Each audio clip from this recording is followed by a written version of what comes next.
morning mga boss. So balikan po natin yung project natin dito sa Malasigi, Pangasinan. So kasama natin si Badinoli. So si Master Chinito nga pala nasa kabila, nasa Aliaga. So gumagawa na siya ng cabinet doon. So ayan, tong project na to, so baka yung iba hindi nila alam. So matagal na tong natapos. So hinintay na lang natin yung ma-install yung kuryente niya tsaka yung tubig bago natin balikan. So matagal lang tapos ito. So nung na-install na nila, nag-chat yung may-ari sa akin na pwede daw naming i-vlog kasi naikabit na nga yung kuryente tsaka yung tubig. So ayan mga boss. So pasensya na kayo kung medyo natagalan yung update natin dito sa project natin na bahay dito sa Barangay Abunagan, Malasigi, Pangasinan. Okay, so ayan, nasa on the way na tayo mga boss. So siyempre bagong lahat, so mag-subscribe na po kayo yung hindi pa nakapag-subscribe. At mapaki-like na rin tong video natin mga boss. So malaking tulong po yan sa katulad namin na nagsisimula pa lang dito sa YouTube. Okay? So kung may tanong lang, mag-comment lang kayo mga boss. Okay, let's go.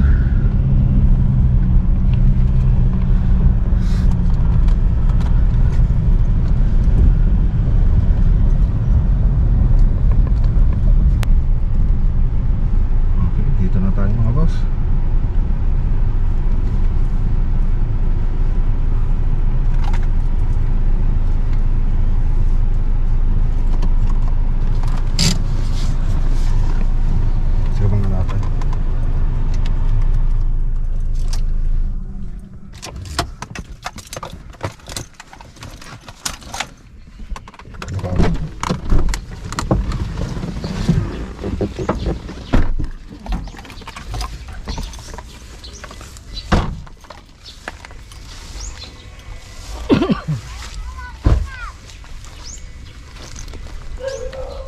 Okay, tara.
May wire.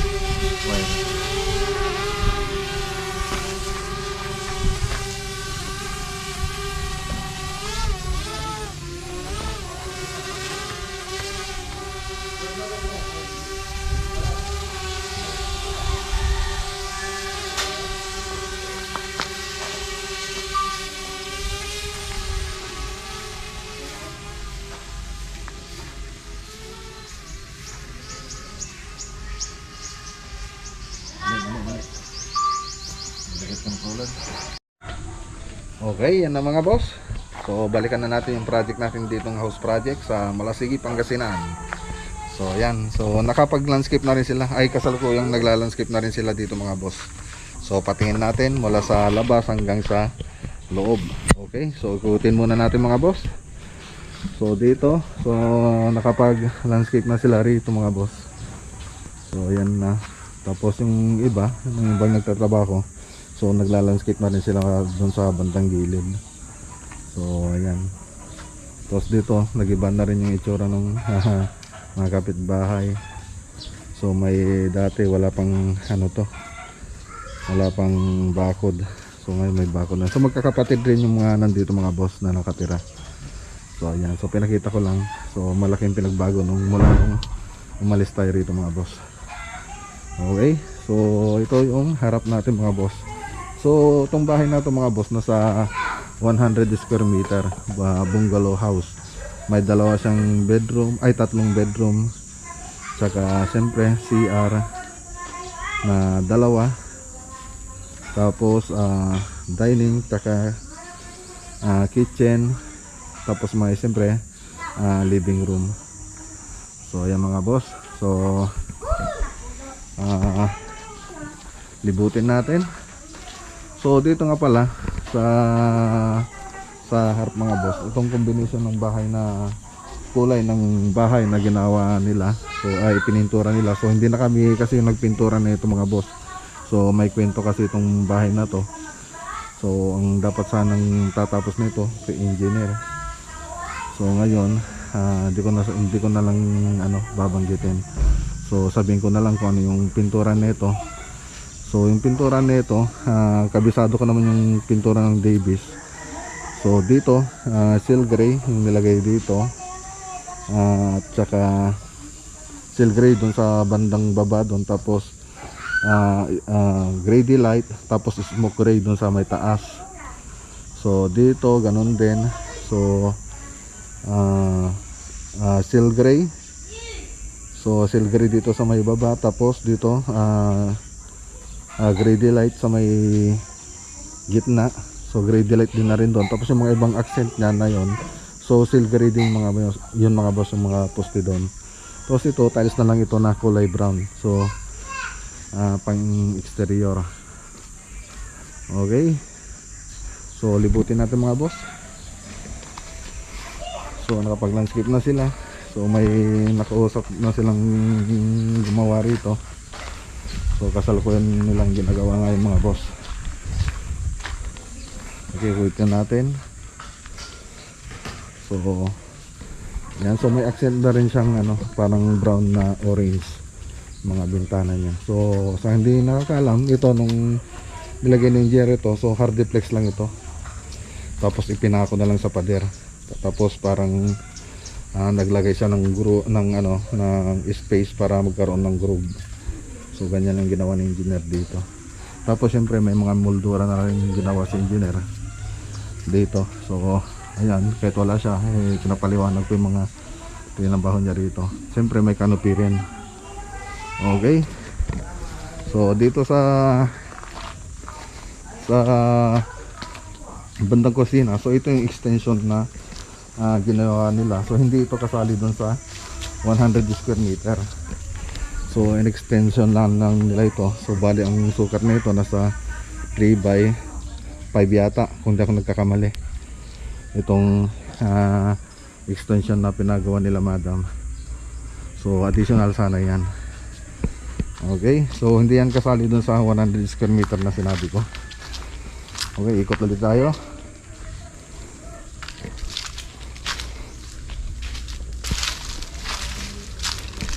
Okay, so lahat ng bintana may canopy, kung makapansin nyo. So may canopy siya, lahat ng bintana. Tapos yung spandrel na ginamit dito, so kulay white. Tapos rib type yung ginamit nilang bubong. Nakita nyo sa drone kanina, naka rib type siya. Tapos ito, siyempre square na gutter na lang. So naka box type na gutter yung ginawa nila dito sa gutter nila. Okay, so yan yung surang labas. So doon sa kabila, hardiplex. So wala kasi si engineer. So bumili kami ng dito, ng hardiplex dito. Kaya lang hardiplex na yung nabili namin. So ikinabit na lang nila foreman Rodel ito. Hindi yung foreman ni engineer. So yung foreman ko na yung nagkabit na ito. So bumili yung may-ari ng hardiplex. So may kulay na yon, ikinabit na lang dito mga boss. So ganun pa rin, may moldura lahat, tsaka canopy ng mga bintana. So andito yung dalawang CR. So yan, tsaka ito. Tapos ito bintana dun sa gitnang CR. Tapos dito sa may likod, yung bintana ng likod. So may bintana rin dun sa kabilang side. Tapos yun yung bintana dun sa kabila, sa pinakaharap, kasama yung malaking bintana dun. Okay, so ayan, so ganito rin, may landscape na rin dito sa may gilid. So yung kaibang kasi nagla-landscape na sa kabilang gilid sila. So doon sila gumagawa ngayon. Okay, so may aircon na rin. Nakapag-install na sila ng aircon, tubig, saka kuryente. Okay, punta na tayo sa loob mga boss. So dito, buhos ito mga boss. Okay. Sige po. So buhos itong nilagay dito. Tapos ayan, may center light na tayong ginabit dyan. Tapos yung mga cornisa natin. So yung mga cornisa natin mga boss. So ito na mga boss yung salas natin. So ito, nung magkikisami na kami, so umalis na si engineer dito mga boss. So ginawa ko ito ng 3D model bago ko inumpisahan. So may 3D model akong ipinasa dun sa may-ari ng bahay. Tapos nung okay na, so ginawa na namin. So ang nangyari dun sa 3D model ko, so pinaghati-hati ko na lang yung salas, dining, tsaka kitchen. Siyempre may konting counter bar. So wala pa kasing counter bar nun na sinabi si engineer sa akin. So ayan, nagdagdag na lang kami doon sa may 3D model. Tapos dito yung parang hallway niya. So okay, maganda na mga boss. So dito sa interior niya mga boss, so simple lang yung ginawa natin yung design dito. So may design siya, kaya lang simple lang. So sinimplihan natin. So ang gandang tingnan mga boss kung simple lang yung gagawin nating design. So lalo na pag maliit yung area, dapat simplehan lang natin para may bagay dito sa area natin at sa mga gamit. So para sa akin kasi mas pangit na tingnan kung mas maganda yung sa taas. Tapos pagdating to sa mga dito sa baba, hindi na masyadong napapansin. So mas maganda kung nakabalance pa rin yung design natin, yung hindi over design. So ito, ma-design na rin to, kaya lang sinimplihan ko na lang. Tapos sinimplihan ko na rin yung mga kulay. So hindi na ako naglagay ng maraming kulay. So accent na lang. Kasi kung lalagyan ko pa ng kulay yan, baka lalong hindi magandang tingnan. Baka kumipot yung itsura niya. So hindi magiging maliwalas yung magiging dating niya kung nilagyan ko pa ng ilaw ng kulay yung mga kisame natin. So ang nagdala na lang dito yung mga ilaw na lang ang nagdala dito sa mga kisame natin. So pag nag-reflect yung ilaw, so nasasama na rin yung mga kisame natin. So nagre-reflect na rin siya. Nagre-reflect yung ilaw natin sa ceiling, tapos pati dito sa wall. So itong sa wall mga boss, ang nilagay nating kulay dito, sa pagkakaalam ko, Shades of Grey yung nilagay nila dito na na pintura. So tingnan ko nga mabuti. Kasi pag nag-ilaw na kasi, nag-iba na kasi itsura ng bahay. Ay, so white lang pala mga boss. So white lang, tapos gray, light gray dito sa wall. So hindi kasi kami yung nagpintura nito. Kaya lang yung ibang kulay, kabisado ko, lalo na pag Davis. Tapos yung combination ng bahay na to, gray, white, tapos black na pang-accent natin, tapos white na yung iba. Tapos yung ginawa natin dito sa ceiling, so nag-gloss sila, yung mga nagpintura dito, gloss dito sa mga cornisa. Tapos parang ganun din sa atin na ginagawa natin sa pag yung project natin ginagawa natin mga boss. So flat latex dito. Tapos yung mga cornisa semi-gloss, pati ito semi-gloss mga boss. Okay, so kasama yan natin si iba din ulit, makikita nyo dyan. So nagpipicture. So dito tayo sa may dining mga boss. Dito sa dining, so may yung pinupos ko nga, may kanal tayong ginawa rito. So ayan yung kanal. So pag kinulayan mo, so ayan siya. Ewan ko lang kung bakit hindi naituloy ito mga boss. So kulay black pag may kulay yung kanal, mas maganda pa rin tignan kung may kulay yung kanal niya. Kung gusto niyo ng medyo maaliwalas, huwag niyo nang kulayan. So dito banda walang kulay. So hindi ko alam kung anong plano nila diyan, bakit hindi natuloy yung kulay natin dito. Okay, so simple lang yung ginawa natin dito. Para sa akin kasi mas simple, mas maganda. So yung mga kliyente ko lang kasi yung mahilig magpa-design sa mga project natin. Siyempre kung ano yung mga gusto nila, yun naman yung sinusunod natin. Siyempre nagbibigay rin tayo ng advice sa kanila kung ano yung maganda sa bahay nila. O kung gusto na lang nila, kung hindi sila doon sa advice ko, susundin natin mga nila, yung design nila. So itong interior na ito, ako na yung nag-design nito. So simple lang ginawa ko, pero may dating. So pagdating mo dito sa likod ng partition, so yan siya. So meron pa rin tayong lagayan dyan. Tapos may mga ilaw din yan mga boss. So yung lahat ng ilaw dito mga boss, yung pin light tsaka strip light. So sa akin kinuha ito.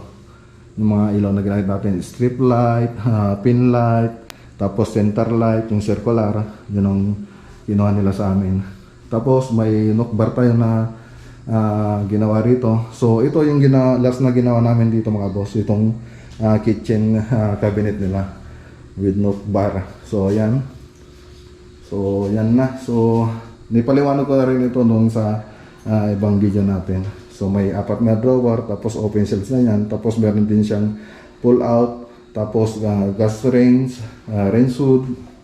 So ayan, yan yung ano niya. So ang ginamit nating board dito, marine laminated board, melamine board. So double face yung ginamit natin dito. Tapos dito sa likod, so may rack wine dito, ditong banda. Tapos doon mga pintuan na lang. So hindi ko nabubuksan para hindi naging mahaba tong video natin. Okay, papaliwanag ko lang mga boss. Okay, so ito yung extension na ginawa nila. So dirty kitchen, pero sa tingin ko ang linis naman, hindi naman dirty kitchen yung itsura niya. So sobrang linis naman ng kitchen nila. Hindi dirty. So ayan, so naglagay din sila ng ano dyan mga boss, cabinet. Okay, so bali dito ang ginamit nila dito, so laminated board yung gamit nila dito. Ay Formica. So Formica yung ginamit nila dito. So yan Formica. Doon sa ginawa ko, kasi yung Formica boss, pag ginawa mo yun, plyboard pa yata yung ginamit nila dito. So plyboard, hindi sa ring. Plyboard, tapos babalutin mo siya ng Formica. So babalutin mo siya ng Formica, ilalaminate mo siya ang paggawa dyan dito sa cabinet na to. Yun ang pagkaiba na. Doon sa ginamit namin naman, doon sa kabila, so marine plyboard yun, marine laminated board. So may laminate na siya nung binili namin. So ang pagkakaiba lang nito, ikaw yung maglalaminate. Tapos gagamitan mo rin siya ng aging. Yun lang ang pagkakaiba niya mga boss. Okay, so ang ganda na ng itsura dito. Tapos dito, ang ginamit nila dito ay ganun din. So nilaminate din nila dito mga boss. Tapos pinatungan na lang nila ito ng mas manipis. So parang design niya. Okay, maganda. Ganda. So ayun mga boss. Ngayon pupunta tayo sa mga kwarto. So ganun lang yung ano dito. Pati yung cornisa rito mga boss.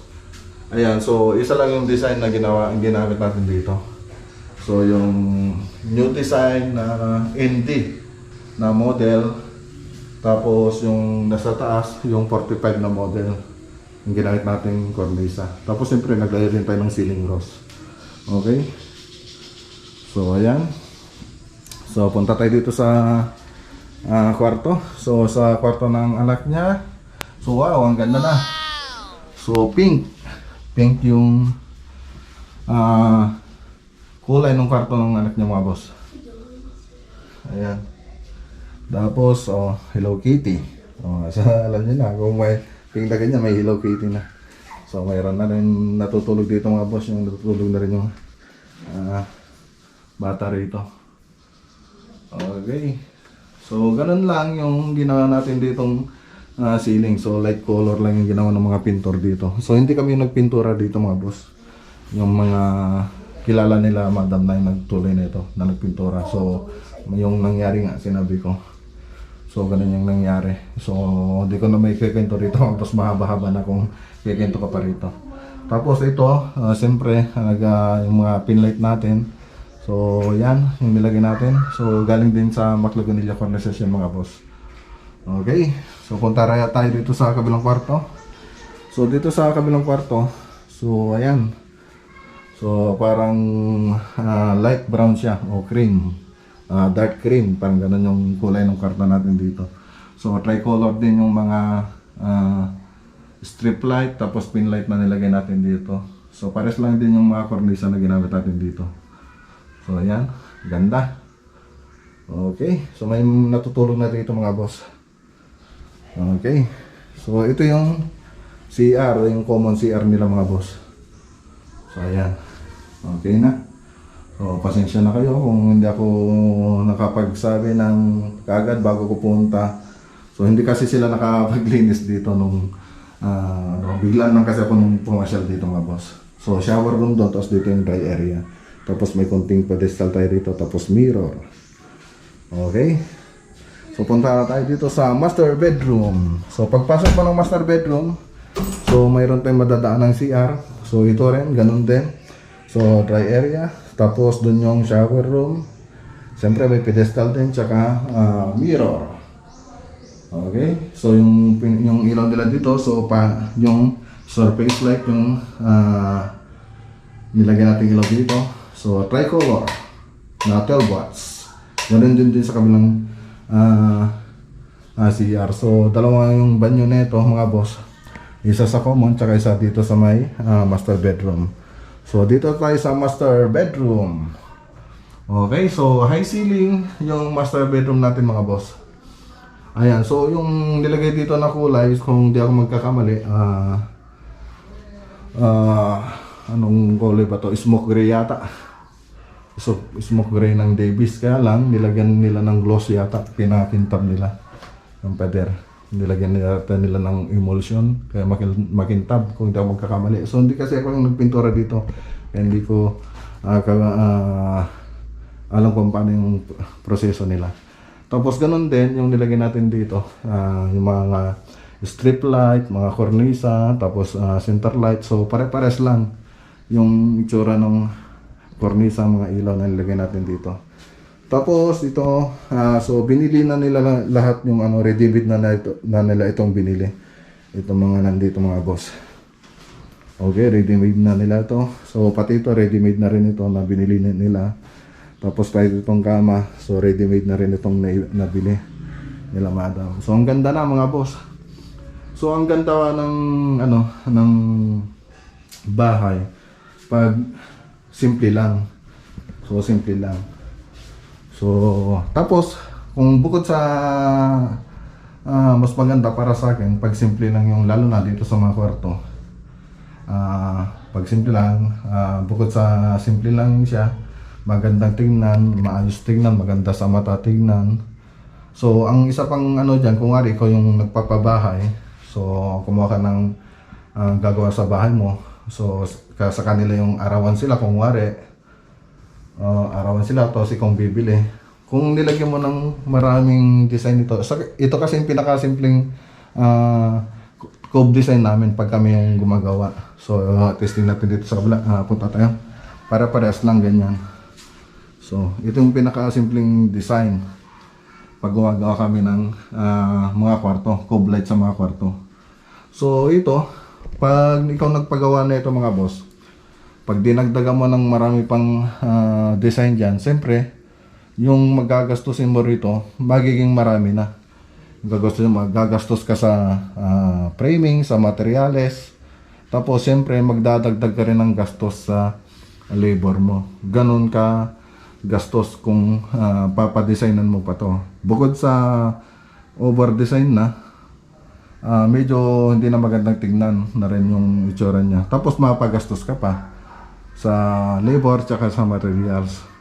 So pag ako tumatanggap ng ceiling, so karaniwang nilalagyan ko lang ng design yung mga dining, living room, tsaka dito sa may kitchen hindi ko na masyadong di-designan, so sinisimplihan ko na lang. So ang magiging center attraction na dito mga boss pagdating mo dito sa kitchen, yung mga cabinet na. So hindi ko na nilalagyan ng design yan. So sinisimplihan ko na lang para mas maganda. Kasi kung lahat lalagyan mo ito ng design, so maglalagay ka ng design dito. So lahat maganda na ang itsura niya, wala nang accent. So parang para sa akin parang mas magulo na. Mas maganda pa rin kung nasa ayos yung mga design na ilalagay natin dito. Nasa ayos, may flat, may simple design, tapos may pinaka magandang design, parang ganon. So ito okay lang para sa akin, okay na itong mga design na ganito mga boss. Tapos dun sa CR ay sa kitchen, simplihan na lang. Tapos pagdating dito sa kwarto, karaniwang ginagawa ko pag ako tumatanggap ng mga ceiling. So ganito lang yung mga kwarto na ginagawa ko. So ayan. So cube design lang siya. So nag-iba lang na lang ko ng kulay sa mga kwarto. Kung ano yung babae yung may-ari ng kwarto, siyempre lalagyan ko ng pang babaeng kulay. Kung lalaki yung may-ari ng kwarto, lalagyan ko ng pang lalaking kulay. So ganun lang naman. Ganyan yung mga simpleng design na ginagawa ko, cube design sa mga kwarto. Di ba? Ang ganda mga boss. So kayo mga boss, kung kayong tatanungin ko, anong mas gusto niyo pag yung sa kwarto ninyo ay lagyan natin ng kung magpapakisame, anong gusto niyo kung magpapakisame kayo sa kwarto niyo? Lalagyan niyo ba ng maraming design o simple lang katulad nito? O flat ceiling na lang? So ayan, comment lang kayo dito sa comment section mga boss. So importante na malaman ko rin yun para makita natin kung anong mas magandang design na pwede nating ilagay sa kwarto ninyo. Simple design o ganitong design o yung marami pang design na ilalagay rito. Anong mas maganda para sa inyo mga boss? So comment down below. Yun eh. May ganun tayo, no? So na lang mga boss, comment yun na lang mga boss kung anong mas maganda para sa inyo. Tapos comment na rin kung nagustuhan niyo rin itong video natin. Siyempre, like na rin itong video natin mga boss kung nagustuhan niyo. So, simple ko lang, review lang mga boss. So, ang ginamit kong kisame rito, so gypsum board, tapos metal paring, tapos siyempre yung mga kornisa natin. So, gypsum board siya, tama mga boss, gypsum board yung ginamit namin dito. Tapos metal paring, pati dito sa partition, so naka metal paring yan mga boss. So wall angle metal paring carrying channel. So yan yung kabuuan ng ceiling at partition ng bahay na to mga boss. Okay? So yan mga boss. Kung may mga tanong lang kayo, so siyempre comment lang kayo dito sa baba. Tapos yung video na ito mga boss, ilalagay ko na lang doon sa pinakahuli pagkatapos ng vlog ko. Yung mga picture pala nito mga boss. So papakita ko mga picture nito sa last video mga boss. Okay, ang ganda na. So siyempre maraming salamat kay Ma'am Merly at kay May Eunice sa pagtitiwala pa rin na paggawa sa amin dito sa bahay nila. So kahit na may ganun nangyari, so maraming salamat pa rin na hindi nila ako nakalimutan na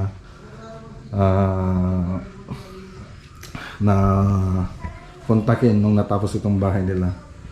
So ganun lang. Marami kasing mahaba kasing kwento ito mga boss. So nahiya na rin ako sa kanila dahil sa nangyari dito sa bahay nila. So wala naman akong kasalanan doon, kaya lang ang kasalanan ko kasi dito, yan na naman, babanggit ko na naman yung sa manalog ko na lang kay engineer. So ayun, hindi ko na ikikwento rito mga boss. So yun lang, kami na lang kung nakakalam nila madam So ayan, bahala na si Lord sa kanya kung ano man yung pwedeng gawin sa kanya ni Lord, kung anong gusto yung ano, kung ano man ang ano yun, basta bahala na si Lord kung anong plano ni Lord sa kanila at sa may bahay nito. So ayan, maraming salamat po sa kanila at hindi nila ako nakalimutan. Siyempre sa tiwala pa rin na binigay sa akin na i-vlog itong bahay nila na naging project natin mga boss. Okay?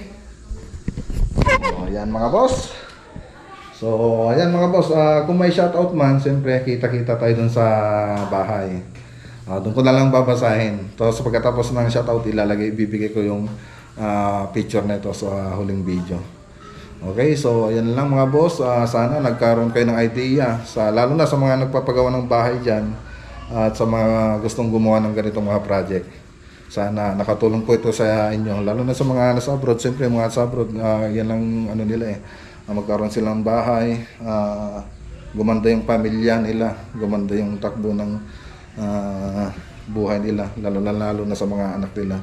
So sana nakatulong sa inyo ito. So sa mga nagtatanong kung magkano yung magagastos mo ngayon. So ngayon, March 20, ano ba ngayon? Sorry mga boss, March 20. Ay, anong petsa na ngayon, Bads? Anong petsa ngayon? 22. Oh, yun, March 22, 2022. So ngayon, itong sa tansya ko, ang magpagawa ng bahay ngayon sa 100 square meter na bahay. So nasa 25. Ayan, nasa 25 pababa o kaya tumaas. So depende po yan doon sa bayan na paglagay sa lugar na pagpapatayan ninyo. Nasa 25,000 per square meter. Sa taas ng materials ngayon, mga boss, ngayong buwan na to, nasa 25,000 per square meter. So hanggang finishing na yon. So pag bababa yung gasolina, babalik yan hanggang 22,000 per square meter. So yan lang, para magka-idea lang kayo mga boss. So ngayon, hindi ko alam kung magkano yung nagastos nila madam dito. Kasi ang alam kong usapan nila nila madam ito nung last year, kung di ako nagkakamali, nasa 6,000 per square meter o 18,000 per square meter yung usapan nila ni madam dito sa bahay nila. So papatak lang siya ng 1.6 o 1.8 itong bahay. So ang mura ng bigay ng engineer. Kaya lang, yun lang, so mura. Ayun pala ang balak niya. Tumakas na. So yun, akala ko nakamura, yung pala tumakas na. Ayun, pasensya na talaga kailangan madam. Okay, so kung may shoutout man, kita-kita tayo sa bahay mga boss. Okay, so hanggang dito muna yung video natin mga boss. Kita-kita tayo sa bahay at God bless.